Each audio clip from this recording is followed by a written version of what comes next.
Esta cábula 4 é sobre os itens 7 das provas de exame. Estas perguntas 7, que estão no grupo 1, aparecem como parte C do grupo 1, são as únicas a fazer sem apoio propriamente de texto dado e, portanto, implicam sempre conhecimentos de matérias, não é?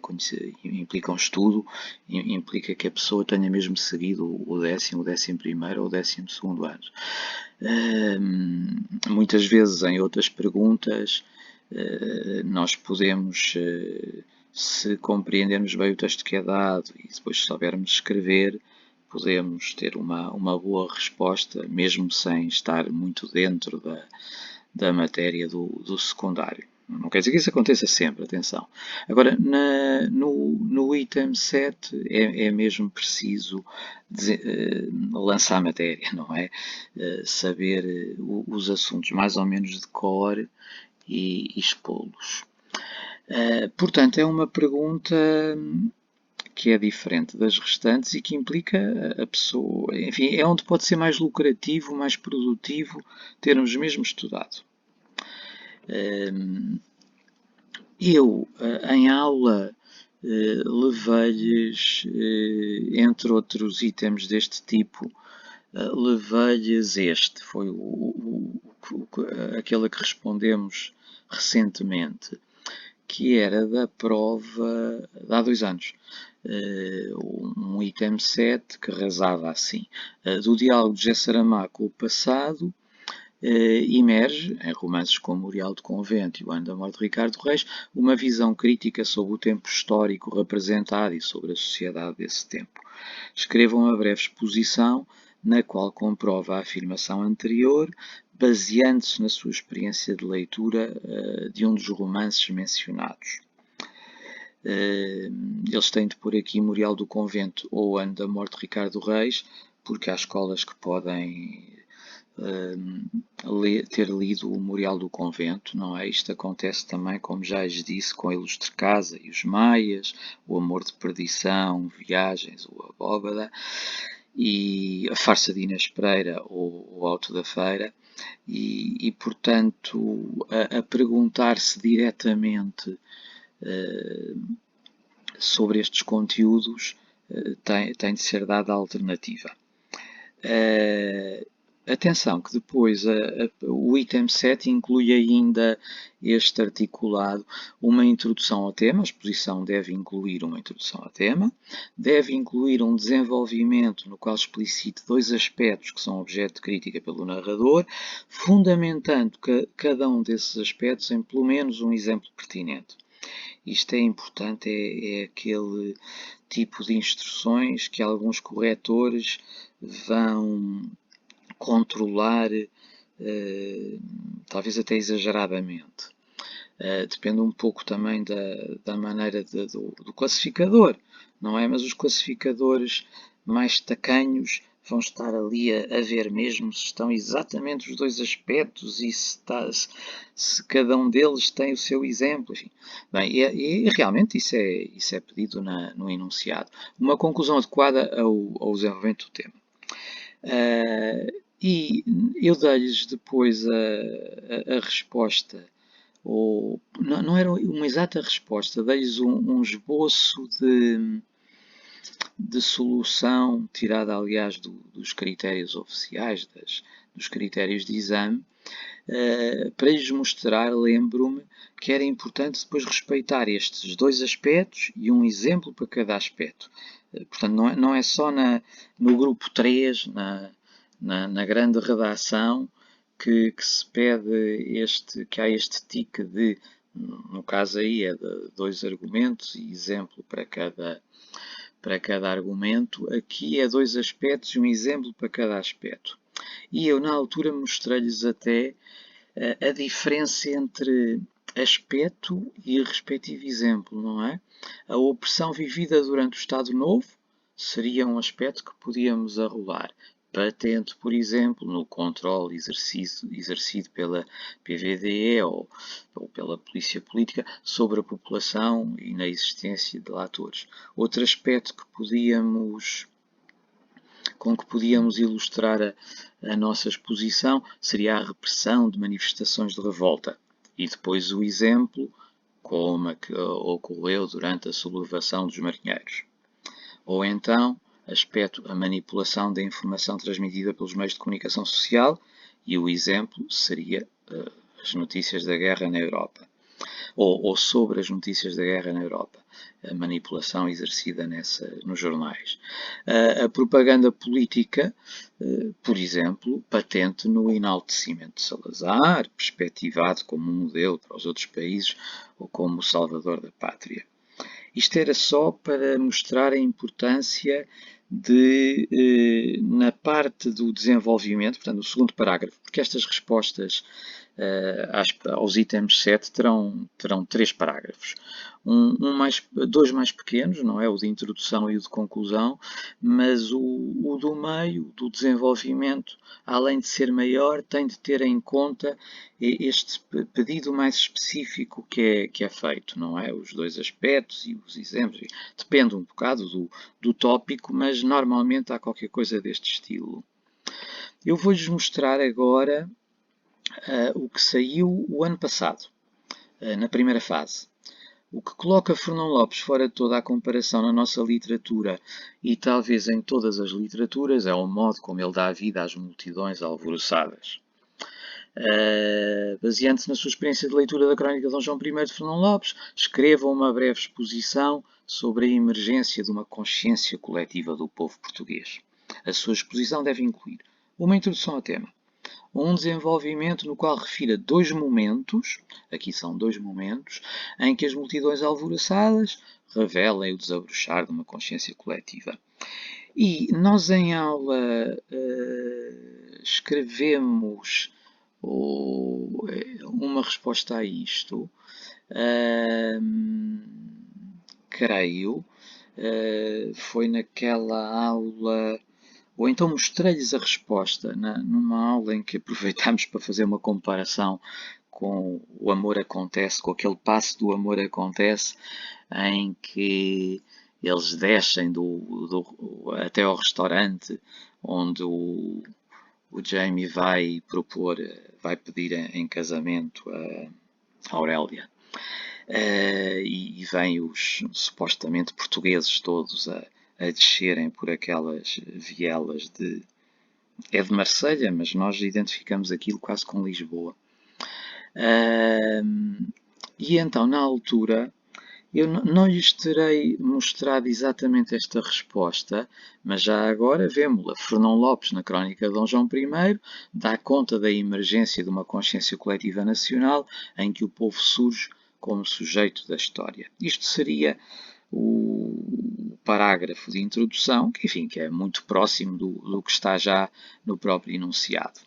Agora o tal desenvolvimento. Assim, e reparem que aqui o desenvolvimento vai, por um lado, aproveitar aquele passo do alvoroço que foi na cidade, não é? Em que o povo acorre aos passos da rainha porque corria o boato, a informação veiculada pelo pajem, por ordem do Álvaro Pais, não é? De que estavam a matar o João, mestre Davis, não é? Naquela tramolha, para no fundo ele ter o respaldo de matar o Andeiro, não é? E por outro lado também se refere o cerco de Lisboa, um outro passo, não é? São os 2 passos que vocês devem conhecer e que também demos razoavelmente. Por outro lado, também, como isto saiu ano passado, se calhar já não vale muito a pena investir na Crónica de Dom João I para o item 7, porque seria muito estranho que voltassem a fazer um item 7 sobre a Crónica de Dom João I. De qualquer maneira, vamos ler só. Assim, quando o pajem veicular a notícia de que o mestre Davis corre perigo de vida, o povo mobiliza-se por uma causa comum, movimenta-se em direção ao paço, em grande agitação. insurgindo-se contra Dona Leonor para proteger aquele que pode garantir a independência de Portugal. Do mesmo modo, a quando do cerco de Lisboa, todos se unem para guarnecer as muralhas e assegurar o transporte de mantimentos para dentro da cidade, contribuindo para a resistência ao invasor castelhano na luta por um ideal comum, a independência de Portugal. E depois o parágrafo de conclusão, já se sabe, é também um pouco como o primeiro, de retoma do que já estava dito, não é? Mas enfim, por palavras diferentes e bonitas, se for possível. A proporção é esta, não é? A extensão será esta. O ano passado, na segunda fase, surgiu um item 7, ou uma parte C, sobre o sentimento do ocidental, de Cesário Verde. Este longo poema, como sabemos, em 4 partes, cada uma com 11 quartetos, é importante em termos de exame, porque é uma das poucas matérias obrigatórias, quer dizer, absolutamente delimitada e obrigatória. É este poema de Cesário Verde que todos têm de ler. Por exemplo, para Antero tem de se conhecer dois sonetos, mas não se diz quais. E, portanto, era mais complicado surgir um item 7 assim tão direto.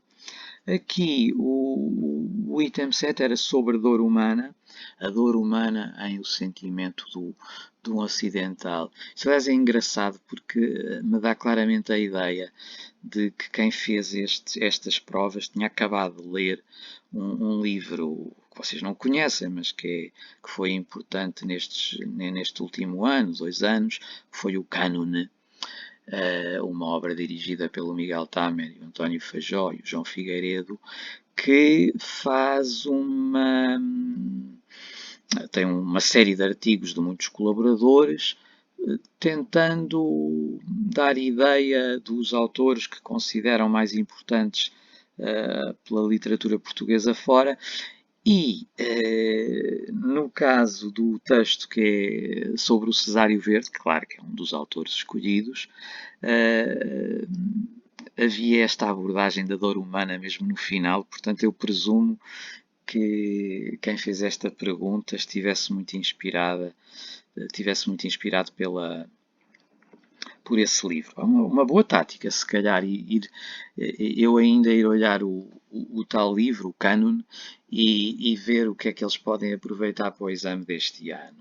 Bem, quais têm sido os assuntos da parte C nestes anos em que tem havido parte C? Porque até há uns anos não havia este tipo de pergunta. Então, foi Fernão Lopes, já vimos, foi Cesário Verde.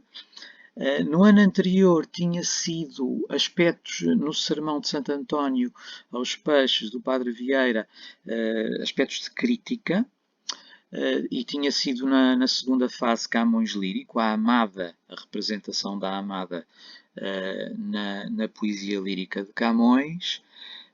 Tinha havido aquela pergunta que já conhecemos sobre o ano da morte de Ricardo Reis e, claro, em alternativa com o Memorial do Convento, a história, os aspectos políticos no ano da morte de Ricardo Reis.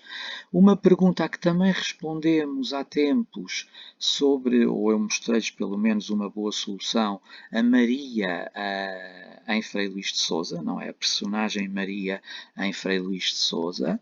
Uma outra pergunta sobre o herói, e eu estou agora já a falar de 2018, não é? Vimos 2019. Em 2018, que é o primeiro ano em que houve destas perguntas, o herói, quer em mensagem, quer nos Lusíadas. E depois, Cesário Verde, já tinha aparecido em 2018, a cidade em Cesário Verde. Eu creio que também cheguei a mostrar, talvez não este ano, mas o ano passado, uma solução desta pergunta. Pus na cábula 3, sorripiei, provas modelo de um manual, a quem agradeço muito, da Leia, pus várias provas modelo. E aí, nessas 7 provas modelo, o item 7 tinha estes assuntos. E vocês depois leiam também, quando relancearem essas provas modelo. Numa delas era Queiro e Reis, reflexão existencial em Queiro e Reis. Noutra era modernidade em Álvaro de Campos. Noutra era a dicotomia sonho-realidade no Pessoa-Ortónimo. Noutra, que aliás não estava bem feita, era o amor em Pedro e em Carlos nos Maias. E não estava bem feita porque realmente não pode ser só sobre os Maias, teria de ser os Maias e depois dada em alternativa a ilustre Casa de Ramires. Noutra, porque eram, repito, 7 provas modelo, no Sermão de Santo António, os pegadores. No capítulo 5. Esta é uma boa pergunta, porque realmente o capítulo 5 é o que é obrigatório, juntamente com o primeiro, no Sermão de Santo António. Pessoa ortónimo, nostalgia da infância em pessoa ortónimo. E outra que não parecia muito bem feita quanto a mim, na última prova modelo, o peixe 4 olhos no Sermão de Santo António. Digo que não parecia bem feita porque este capítulo do sermão, onde está o 4 olhos, não é obrigatório. Os capítulos obrigatórios, repito, é o primeiro e o quinto, portanto eles não podiam pôr perguntas do tipo 7. Podiam, por exemplo, pôr um texto de outros capítulos. Agora, estar a pedir num item 7 matéria de um capítulo que não é dos obrigatórios, não dava. Outras ideias que me são sugeridas por estas perguntas, olhem, os roncadores no sermão, os voadores no sermão, o polvo no sermão, já que havia perguntas sobre pessoa ortónimo, a teoria poética no pessoa ortónimo, a fragmentação do eu em pessoa ortónimo, dificuldade de sentir em pessoa ortónimo, a prevalência das sensações em Caeiro, o tédio existencial em Campos. Aliás, alguns destes tópicos vão surgir em perguntas que estão exemplificadas depois a seguir a este vídeo. Depois vocês vejam-nas, que eu fui tirar a outras provas modelo ou então ao próprio caderno de atividades. Mas essas eu pulo-as aí por escrito e as soluções, vocês leiam-nas, mas estão a seguir a este vídeo. Como digo aqui, pus a seguir esta apresentação, ainda nesta cábula 4, exemplos bem resolvidos de parte C, tirados de uma sebenta. Eu até posso mostrar as perguntas, mas depois vocês vejam as soluções que pus aí em texto a seguir. O humor e o cómico são temas recorrentes na literatura portuguesa. Escreva uma exposição entre 130 a 170 palavras, na qual aborda a forma como este tema é tratado na obra de Gil Vicente que estudou. Sim, porque eu não podia pedir só a farsa de Inês Pereira. Tinha de ser, porque há liceus, há escolas onde podem ter dado o Auto da Feira. Portanto, aqui está muito bem a forma como este tema é tratado na obra de Gil Vicente que estudou. E depois vocês, neste caso, adotariam a farsa de Inês Pereira. A sua exposição deve incluir um desenvolvimento qual explicite. Aqui não se especifica muito, não é? Outro assunto que vão ver aí, depois a solução, as reflexões do poeta em Os Lusíadas são um dos momentos mais atuais do poema épico. Escreva uma exposição na qual apresenta a reflexão do poeta que considera mais atual. E depois teriam no desenvolvimento de pôr a reflexão escolhida, não é? E fundamentando a escolha com pelo menos um exemplo significativo. Por acaso esta pergunta é importante, vejam as soluções, porque eu acho que as reflexões do poeta em Os Lusíadas nós não as tratamos bem. Quer dizer, o ano passado eu tentei rever esta parte, mas é parte ainda do 10º ano. É uma parte difícil, portanto vale a pena ver estas soluções, mesmo que não seja para estarem dentro do item 7, para estarem dentro do assunto que pode também aparecer através de uma estrofe dos Lusíadas, por exemplo, num outro item que não seja o 7. E esta também pode sair e também é útil reverem. A reflexão sobre a vida pessoal é um dos temas que atravessa a literatura portuguesa. Escreva uma exposição na qual exponha a forma como é abordado este tema nos poemas das rimas de Luís de Camões. E aqui reparem, a especificação era nas diferentes vertentes da lírica camoniana, fundamentando as características apresentadas em pelo menos exemplo. Aqui, como se diz, nas diferentes vertentes da lírica camoniana, se calhar vocês tinham de referir quer os sonetos, a vertente mais clássica, quer a vertente mais tradicional, não é? Com as redondilhas, as cantigas, enfim. Depois eu acho que ainda vou fazer uma cábula sobre a lírica de Camões. A poesia portuguesa versa vários temas que, numa perspectiva intertextual, encontramos em textos de diferentes momentos da literatura portuguesa. Escreva uma exposição na qual apresente dois temas que atravessam a poesia lírica, ou que atravessem, acho que aqui devia ser o conjuntivo, que atravessem a poesia lírica desde a época medieval até aos poetas contemporâneos. Uma pergunta complicada porque implica ter uma noção de toda a diacronia, não é? De toda a história. Dois temas em momentos diacronicamente diferentes, fundamentando as características apresentadas em pelo menos dois momentos significativos. Vejam depois a solução a esta pergunta, porque aqui podem entrar também os poetas contemporâneos, não é? E não sei se isso está. Do caderno de atividades, tirei também estes tópicos. Alguns já são um bocado repetidos. Aqui há tantos exemplos que já começam a repetir-se. Agora, queria chamar a atenção para o seguinte. As soluções que tirei do caderno de atividades são bastante menos completas do que as que tirei da tal sebenta com modelos de exame. E por isso, quando virem estas outras soluções, tenham em conta que isto parece mais um esboço de solução do que propriamente um texto muito elaborado. E vão ver depois os temas. Eu sequer aqui vou passá-los agora rapidamente, vocês leem-nos depois. Alberto Queira, natureza apreendida através das sensações. E depois haveria aquele arrazoado com a história da introdução, do desenvolvimento e aqui não, eles no caderno de atividades já não sei se põem isso, eu pelo menos não copiei essa parte. Elabora uma exposição escrita subordinada ao tema natureza na lírica de Camões, reflexo da presença ou da ausência da amada.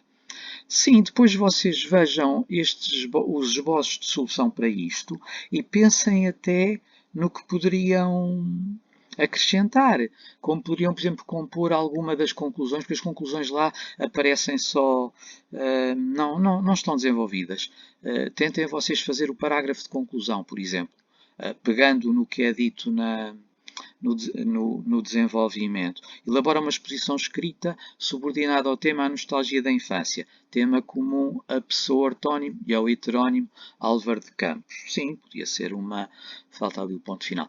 Podia ser um tópico também. Mas este já aparecia aí alguns. Elabora uma exposição escrita subordinada ao tema a saudade é um tema recorrente nas cantigas de amigo. Também mostrei isto a certa altura em aula. Elabora uma exposição escrita subordinada ao tema Ricardo Reis, o heterónimo clássico consciente da mortalidade. A imortalidade é o prémio alcançado pelo herói épico dos Lusíadas. Sebastianismo e Quinto Império na mensagem de Fernando Pessoa. Bem, Sebastianismo em Frei Luís de Sousa de Almeida Garrett. Continua a faltar aqui o ponto final.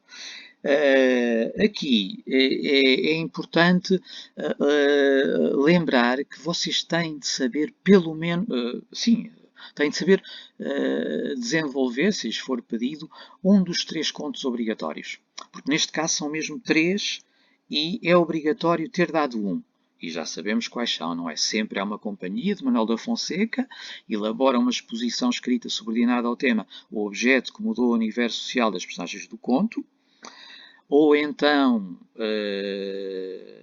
poderiam estar dentro do conto da Maria Judite Carvalho, não é?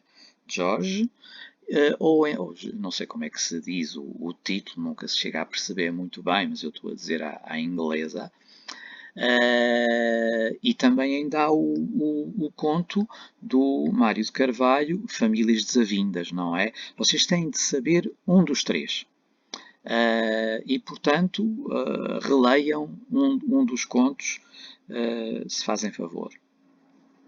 Aqui a representação da cidade em alguns tipos e de alguns tipos sociais em O Sentimento Ocidental de Cesário Verde, isto também chegámos a ver mais ou menos. E lá está sobre o conto da Judite Carvalho. E sobre o amor de perdição, não poderia aparecer um item 7 a não ser que fosse dada em alternativa viagens e a abóbada. Como é o caso aqui, não é? Recorda o estudo que fizeste de uma novela romântica. Elabora uma exposição sobre o herói romântico, porque há escolas onde podem ter dado viagens, não é? Viagem na minha terra. O humor é conseguido recorrendo a estratégias, aqui sobre famílias desavindas. E aqui, esta, por exemplo, não está muito bem feita, esta pergunta, porque não podia aparecer especificamente sobre a farsa de Inês Pereira. Teria de ser, como há pouco vimos, sobre a obra de Gil Vicente, dada... porque podia ser o Altafeira, em algumas escolas. E aqui, o eu e os outros na poesia, e depois dizia-se-lhes para escolherem o poeta que tivessem estudado melhor. E nós demos o Eugênio de Andrade, Miguel Torga e Ana Luísa Amaral. E vocês têm de saber pelo menos um deles, não é? E aqui isto também este já vimos há pouco. Portanto, repete-se às tantas. Bem, olha, isto mostra-nos uma coisa, que eles nos exames não têm muito pejo, não hesitam em pôr tópicos que aparecem nas sebentas, porque isto está num caderno de atividades que é bastante anterior ao exame do ano passado. E no exame do ano passado saiu exatamente isto. Portanto, eles não têm problemas em pôr coisas que estejam nos manuais. Outros temas de que me lembro agora sem pensar muito. Estes são da minha lavra. São talvez um bocado arrevesados. Aspectos de dinamismo cinemáticos, dramáticos, da narração na crónica de Dom João I. Aqueles truques de Fernão Lopes para tornar o texto mais movimentado, não é? Horas guardai como se fosseis presentes. Enfim, aquela maneira de narrar que nos transporta para o palco. Será o sentimento ocidental uma epopeia ao contrário? Antério e Cesário, diferentes modos de uma mesma preocupação com a sociedade? E depois esta Mariana versus Maria, Mariana de Amor de Perdição versus Maria de Frei Luís de Souza, só que aqui não podia ser só Mariana, tínhamos de pôr talvez, por exemplo, Joaninha nas viagens também, e Teresa de Amor de Perdição, que também não podia aparecer sozinha, versus Madalena de Frei Luís de Souza. O Frei Luís de Souza é que é obrigatório, portanto o Frei Luís de Souza pode aparecer sempre. E pronto, olhem, já demorei muitíssimo. Vocês leiam depois as soluções que estão a seguir a esta apresentação.